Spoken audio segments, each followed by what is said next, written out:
Ziyofatlarda etib yeyishga intayin mos keladigan bozorlik sovuq say qilishni o'rganib oling. Etilish usuli intayin oddiy, birlik ko'rsangiz o'rganib olasizlar. Ta'mi gap ketmaydi, cho'ng kichik kammaylar yoqtirib yeydi. Buni qanday qaddimki, qaynamiz birlikda o'rganaylik. Avval tarxamakni videoda ko'rsatgan bo'yicha o'ttirdan ishqa qilib to'g'rib olamiz. Piyozni videoda ko'rsatgandek sal cho'ngroq to'g'rib olamiz. Oldin yumishtirib olgan mo'r fujuni qozonda 2 minut qaynatib sovuq suvda bir choy qo'yamiz.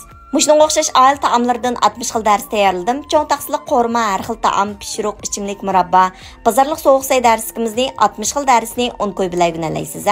Dars tizimlatmoqchi bo'lsangiz, Undidar Nazi 7733 ekran üstündeki numar şu.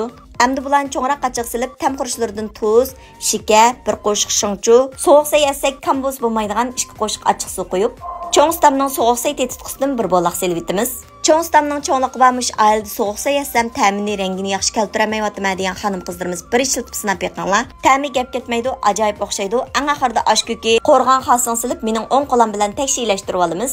Oshxona ochadigan atiyalik nashliq chiqirdiganlarga intayin mos keldi. Mehmonning oldiga chiqsangizmi, maqtab turib yeb ketadi. O'rganib oldingizmi, qiynamsizmi deb sinab beqing.